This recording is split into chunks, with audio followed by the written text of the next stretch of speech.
I'd like to welcome everybody to the Coaches in the Mouth pod. This is Coach Jeff Williams, along with Coach Bray Cook of the Mouth. Brent Bender's on assignment. Huge news last couple of weeks, and we got a big guest that everybody's talking about. Everybody's going to be talking about again this weekend. Unreal. Yeah. Yes, we got Lance Gasaway, the owner of Mystik Dan, the Kentucky Derby winner. Unbelievable. Lance, welcome to the show, man. Thank you, guys. Thank you for having me on.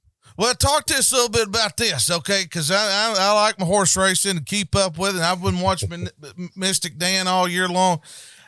When they were coming down the stretch in the Kentucky Derby, and you're there, because I know what was going through my mind, what was going through your brains right then as a human being, seeing that guy on the inside. I remember jumping up and I told my wife, I said, that's Mystik Dan on the inside, and I think you won, baby. Talk to us what the feeling that you had, just that they were coming down the stretch to the end. You know, when we're in the turn and he was moving up, I felt good. I knew we had horse lift. I could tell the way Brian was riding him. And when he shot the gap, because this horse has a turn of foot that's really, really fast. And when he shot that gap and got through there and started pulling off, I mean, honestly, at that point, I'm thinking, hey, we're fixing to win this thing by 4 or 5 lengths. I thought it was another Southwest Stakes again. Yes, sir. And then, you know, I'm watching him coming down the stretch, and the horses are getting closer and closer, and I'm leaning and leaning, trying to get to that finish line. Oh, so it was exciting, very exciting. And it looked like you had a lot of family there, also a lot of Arkansas people there. Saw Coach Pittman there. You know, a lot of people. You know, Oaklawn Park is one of the best tracks in the country, and you know you run there quite a bit. Talk to us a little bit about this, the process of getting prepared for the Kentucky Derby. You know, people that aren't, you know, we do more sports, football, basketball, things like that. People that aren't familiar with horse racing. Talk to us the process of getting Mystik Dan, where you got him, and how you got him ready for the Kentucky Derby, Smarty Jones, Southwest, and Arkansas Derby. Talk to our folks about how that works and how you get prepared as owner and getting with your trainer and the jockey and how all that works, getting a game plan together. So, you know, when number one, you got first point, you got to break your maiden and think you got a horse that's got that kind of talent. And, you know, typically that'll come from your numbers, you know, when you get your buyer's numbers or your Equibase number back. So when we first ran at Keeneland, first time this horse ever ran, we went 6.5 furlongs at Keeneland, and we run second. Kenny McPeak typically don't have his horses 100% first time they run. He believes that, you know, a race is better than 3 workouts. So he'll run them when they're 75, 80%, you know? Yeah. So we go second at Keeneland. We thought we had a good horse in, because anytime you run first, second at Keeneland and maiden special weight, you typically have a good horse. Yes, we had Wells Bayou, and we won at Keeneland. And, you know, he went on to win the Louisiana Derby. Mm-hmm. So we go to Churchill the next race, and we go 5.5 furlongs, and we win it on a hand ride, about like the Southwest, by 8 or 9 lengths, and we're 3/5 off a track record. Get 100 buyer. We knew then we had something good. The problem we had then was this horse was so fast, we didn't know that he could carry speed that far. Yeah. So Kenny said, we're going to have to work on this horse and start teaching him how to rate. So that's what we did. And then Kenny, after the race, he had called me 2 or 3 days, and he says, hey, this horse is just kicking the barn down. You know, that 5.5 furlong race, we never touched him. He hand rode him out to the wire. He said, you know, I think we need to turn around and run this horse back in a mile. He said, hey, that's just like a breeze to him. And I'm like, hey, okay, if you think he's ready, let's do it. Well, we do, and we finished 5th. He tires at the end. But after the race, I was really disappointed. And we're on the way home, and Kenny calls me. He says, hey, we scoped the horse. He had a lung infection. He had mucus in his throat. So, hey, I knew then, hey, that's good. It's bad, but it's good for us. Yeah. And we knew something was, you know, bothering the horse. So he called me and he said, hey, I think we need to run this horse into Smarty Jones. Yeah, I think this horse has got that kind of talent. And I said, oh, well, if you think he's that good, let's do it. So we run to Smarty Jones. We finished 5th. You know, we really did. At that point, this horse was not ready to go long. He just, when he had the lung infection, that set him back. We had to turn him out for a week, kind of let him heal, you know, and he's on medication. And the race was back so fast, but we was trying to work our schedule to, like you're talking about, the Derby Trail, where you run to Smarty Jones and then the Southwest, and then the Rebel. So you got to get your dates set up and start somewhere. So we had to come back quick for the Smarty. Just probably needed another week to work a longer race or a longer work to get him ready to go that distance. Didn't do it, end up finishing 5th. And we knew the next race coming back in the Southwest would be tight. And he showed in what he had. And blew of course, away, that's where man. your points start. Yeah. And, to get in the Kentucky Derby, it's all about points. So the Smarty Jones, we only picked up a point there, and then we won the Southwest. And your second tier, your first tier is like 10, 5, 3, 1. And then your second tier is they'll start off with like 20, 10, or 15, 10, 5, like that, to graduate down to what place you finish. So we picked up 20 points there. And then the Rebel, we thought about it. We was going to run the Rebel, but then it froze up.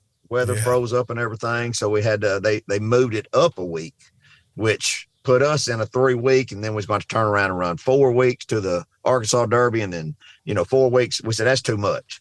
So I just told Kenny, I said, we don't want to run in the Rebel. Let's move him down to New Orleans so we don't miss any more training. And we did that. And my son was on me hard. He's like, Daddy, what are you doing? Are you crazy? I'm like, what are you talking about? He said, you're putting all your eggs in one basket. I mean, he's got to do good in Arkansas Derby. You don't go to the Kentucky Derby. And I said, hey, if he's good enough, we'll get there, So, can I ask you, we run third. Can I ask you this, because you've been with McSpeak for a while and all that? Do you just trust the trainer, or you've been around it a little bit. That's their job. That's the coach. You let them coach them and all that deal. How much involved do y'all get in those decision making? You've been around no horses, obviously. How much do you get involved in those things, in those decisions? Typically you let the trainer, make the call. Kenny and I are good enough friends. I've known Kenny a long time. I guess I've been messing with Kenny for 15 years, and I use Brad Cox some too, because Kenny quit coming to Oakland. Yeah. He set his stable down at Gulfstream, so I had to have somebody. We want to run at Oakland, but Kenny, Kenny, I know how he is. He's very aggressive. Kenny does some unorthodox things, and I told him after we turned around in 2 weeks, I said, we're not doing that again, Kenny. And I said, I'm not going to take a chance with this horse. I think he's better than that. And he said, I'll probably run him back too quick. But, he didn't know the horse had a lung infection. Yeah. We don't scope him before a race. So in his defense, the way he won that race, I get it. It looked like he just breezed him, so he probably would have been all right if he didn't have the lung infection. So, right. And then when I talked to Kenny about moving the horse to New Orleans, there's 2 reasons I did that. Number one, the Rebel was in 3 weeks, and I know Kenny.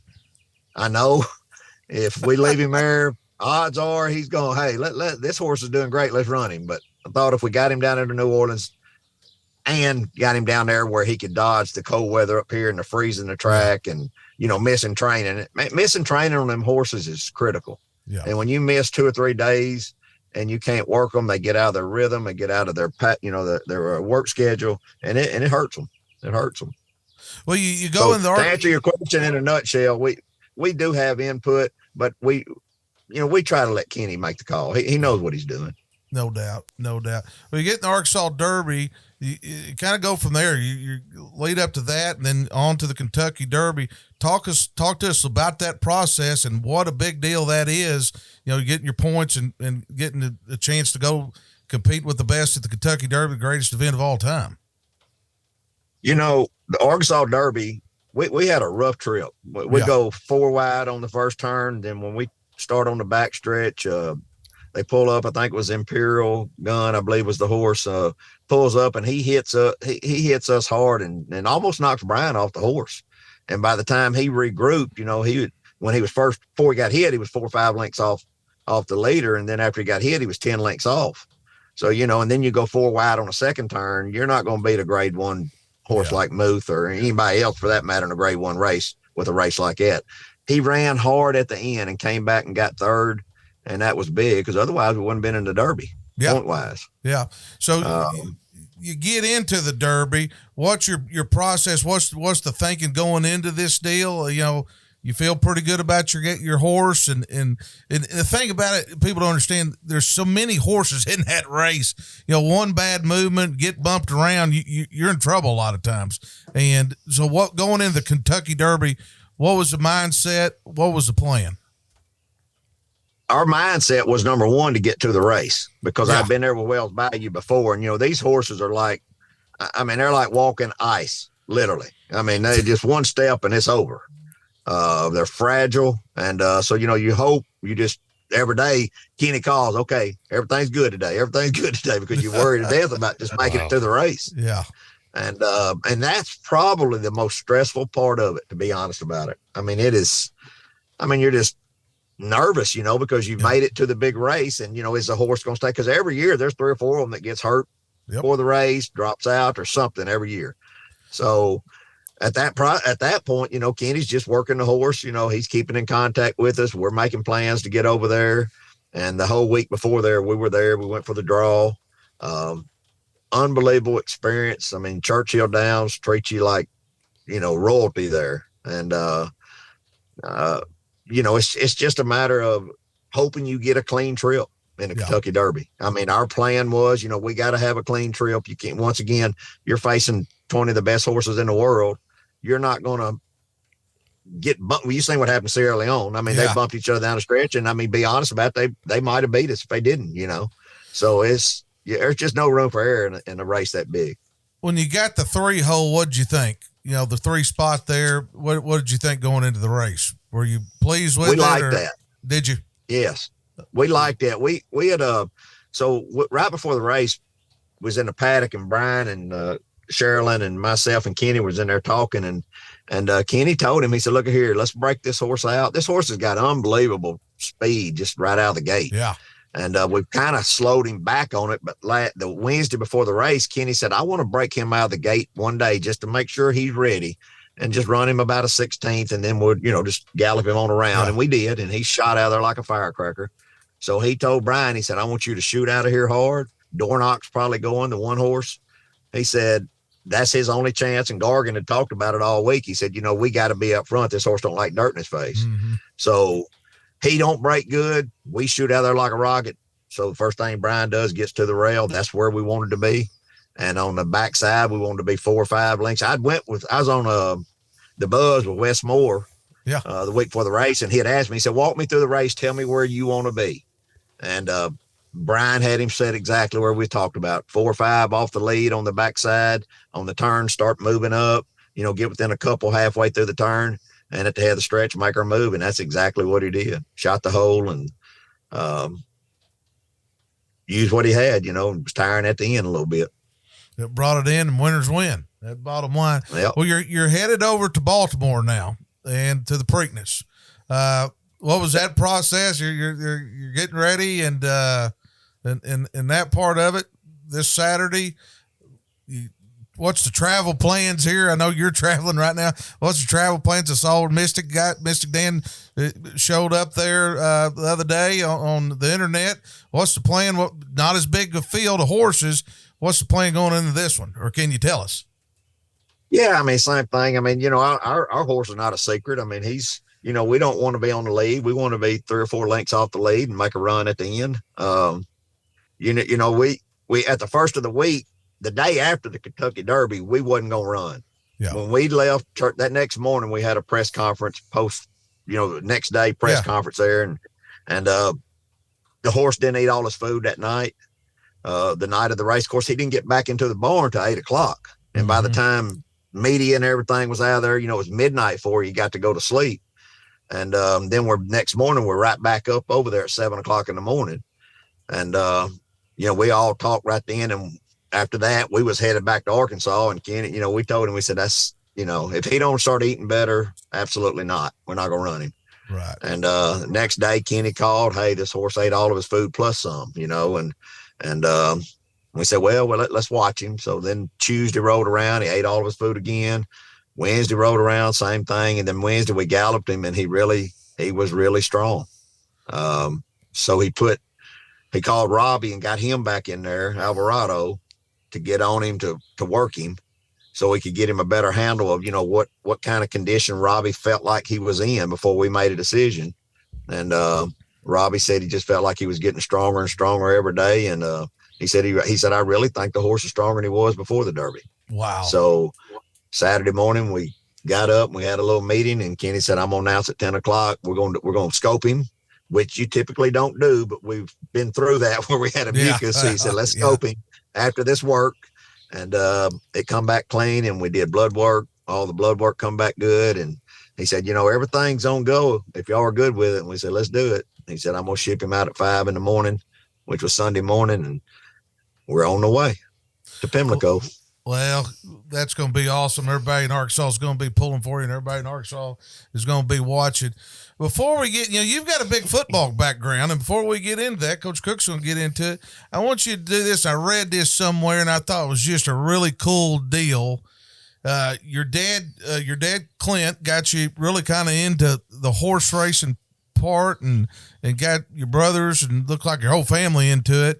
Passed away last year, and the date of the Kentucky Derby this year. Talk to us a little bit about that, emotions and getting ready to go. Your dad being so involved and being with you, but not being with you there physically. Talk to us a little bit about the emotions of that part of it, about your dad and going to the Kentucky Derby and the horse racing part of it. Yeah, Daddy loved it. I mean, Dad got us going in horses. I mean, we used to actually, I would.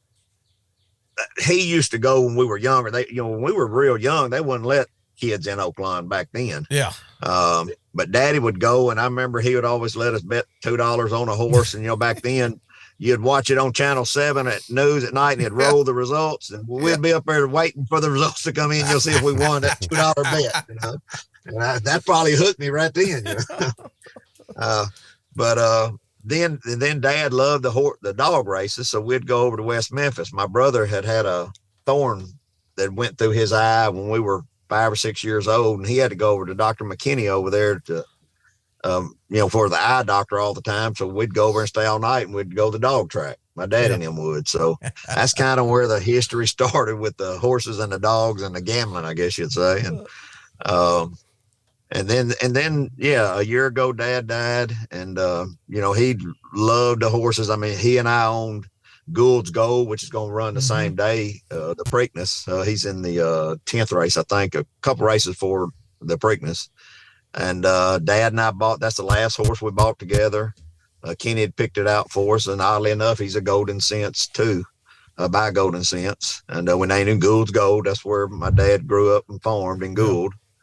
And, Mystik Dan's mama, my dad was involved when we bought it. Me and my dad and my brother and Daniel Hamby, we all bought that one together. And when her career was over, Kenny said he thought that would be a good one to, be a broodmare. So we decided to breed her. And Dad had, I said, Dad, you're going to stay in? He said, no. He said, I thought, I'm too old. I don't know that I'll be here when, the babies, by the time it gets pregnant, has a baby and gets ready, you're talking about 3 or 4 years, and he said, I probably won't be here. And sure enough, he wasn't. But so it was real emotional, when they come down the stretch and it was that close and the race is over. My oldest son hugged me. He said, Papa got him across the line, Daddy. Yes, he did. Well, that's an awesome story. I read that and I just thought, man, how cool is that? Well, I'm going to turn it over to Bray Cookie. We're going to get to talk about your football career. We got to researching you, and and just unbelievable what a good football player you were. So go ahead, Bray. We'll get into this. Let's get to, this guy's going to do horse racing and football. Yeah, I mean, it's right down our alley, baby. Here we go. Go ahead, Bray. Well, here's my question is, you win the Kentucky Derby, but you look back earlier in your career and you're coaching football at one point, an offensive coordinator at Star City. Mm-hmm. I'm currently a football coach.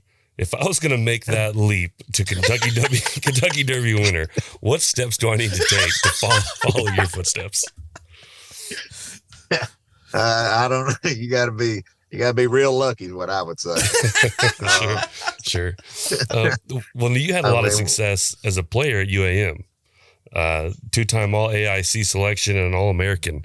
And then 2015 inducted to the Hall of Fame. What, just talk a little bit about your football career there at Monticello. You know, Bray, I loved it down there. I mean, it was fun. I was a walk-on. Mm-hmm. My two cousins and my brother played there. My brother only played a year. He tore his knee up. And then Byron, my cousin, was a tight end. He was All-American before I was. And I always looked up to him, you know, playing football. So I'm a very competitive person, and I wanted to be better. So I pushed myself pretty hard. And, you know, fortunately, I had some good players around me. You know, I mean, we had a good ball club my senior year and junior year, and Coach Barnes was the head coach then. And, you know, I had complimentary receivers that, you know, were on our team that were real good. Rod Birmingham, you know, his son DeCormy Birmingham caught the pass, you know, against LSU. Yep. So his daddy Rod, I played with him, and Marvin Seats was the tight end. I had Samples at quarterback, and we had Buck was one of the linemen. We had good line. We had a good ball club, and that was just. I guess I was fortunate enough. Did you say Buck James was one of the linemen, the head coach of Conway? Talk to him. Let's critique Buck's play here a little bit. How good was Buck? I mean, athletic ability, you know, wise. I know he's big in his weightlifting, but seriously, what kind of athlete was Buck James? Let's just get it out here to the people. Yeah, Buck was a good ball player. He was. He was you know, he was a lineman, so, you know, I didn't get to work with Buck a lot. You know, I was a backs and receiver, so, you know, them dirty linemen, we'd send them over there, you know, and we'd go our way. But no, Buck did a good job for us. He did. He was a good player. He was he was aggressive. Let me say that. I bet he was. But no, I couldn't say nothing bad about Buck. He did a good job, and clearly he's done a great job coaching. I mean, his record speaks for itself. Mm-hmm. No doubt. He's a big fan of the program here. I mean, no doubt. The podcast. He was the first guy we ever had on about this time last year. One. Yeah, sure was. Good. You mentioned that competitive nature that comes with playing football. Does that carry over to some of the success you've had in horse racing? I mean, is there kind of that intensity to be the best, to go out there and, you know, improve, obviously, in your races? You know, so you've played football and you coach. So, you know, even as a coach, you know, I was offensive coordinator, and my goal was to outsmart that guy on the other side. Sure. You know, it's all a competition. I think most athletes have that competitive nature, and especially I truly believe the most successful athletes are the more competitive ones. You know, and I had that drive and that competitiveness. I'm probably competitive to a fault, to be honest about it. I think when I used to play my kids in Monopoly, I wasn't gonna let them beat me. You know, I just. That's just me, but yeah, and I do think it carries over to the horse racing business. I study the horses, the pedigrees. You know, I study that stuff, and I try to, you know, it's luck. I mean, that's don't fool. It's luck. You know, my son told me the odds of getting to the Kentucky Derby, being one of the 20 horses, is 1/10 of 1%. Yeah. Wow. So the odds of winning it is you divide it by 20. So you're talking about a half of a 1,000th%. And my son looked at me and said, "Dad, did you see this? You know, like 18,000 thoroughbreds are born a year, and only half of them even make it to the races." And he went through all the numbers with me. He said, "You just hit the lottery." And I said, "Well, you're about right. I did, pretty much." No doubt.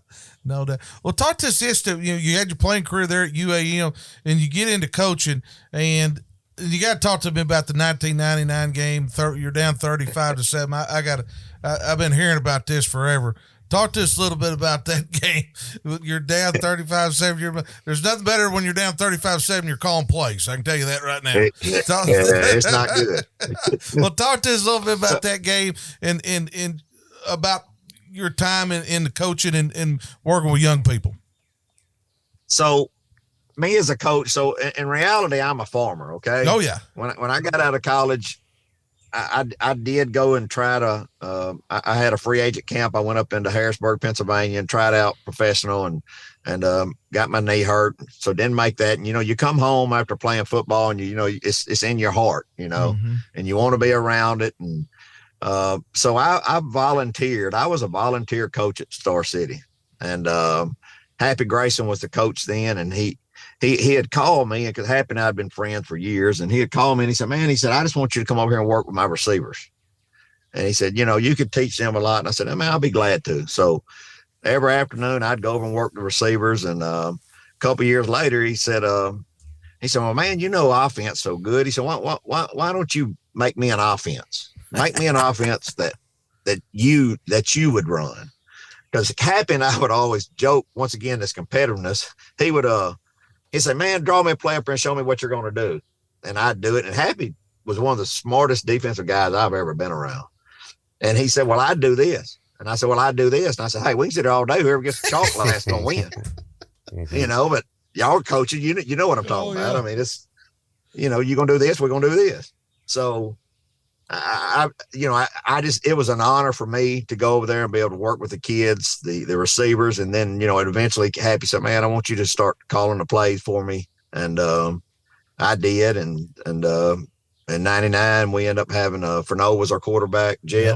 Oh yeah. And he was a little scat back, and all. And Warren, of course, Warren's always been good. Ever since Bo's been there, they got monsters over there, and we got little old boys over here at Star City. They're beating up on us, And Bo and them, they had a big team that year. I remember plainly their guys, and I remember at halftime, boy, they were all, a bunch of them were on their knees, had their hands on their knees. And we go in there at halftime, of course, Happy is, hey man, you got to get this offense moving. This ain't good. And I said, I got an idea. And he said, what is it? And I said, we need to go to an empty set. He said, well, you crazy? We ain't even worked on that. I said, look here, I can put it in right here on the board. It won't take, won't take nothing to put it in. And he said, so why are you saying this? And I said, well, I think we put Jet back there, let him run around. They're wore out. And I think we can, that's the only shot we got. I said, what we got to lose? We're now 35-7.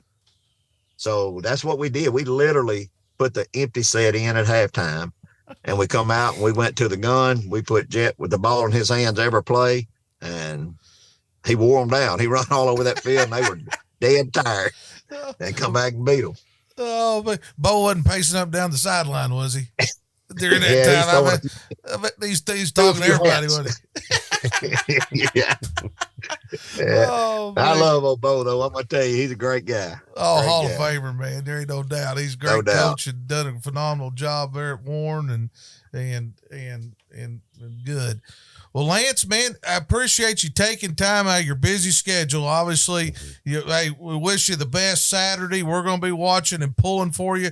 I mean, like I said, I follow horse racing quite a bit, and something about when Mystik Dan crossed that line, it's like we all won. They were from Oakland, from Arkansas, and I hope you feel that way, because that's the way everybody feels about it. I mean, everybody's following him and keeping up with him. I couldn't go anywhere without somebody, on the radio or just talking to people about it. And we're extremely excited for you and your family, extremely excited for your crew and Mystik Dan, and good luck to you on Saturday. Well, I appreciate it, guys, and thank y'all for having me on. This is an honor, and I'm going to get you guys a couple hats. I'll get them up there to you. All righty, man. We'll be fired.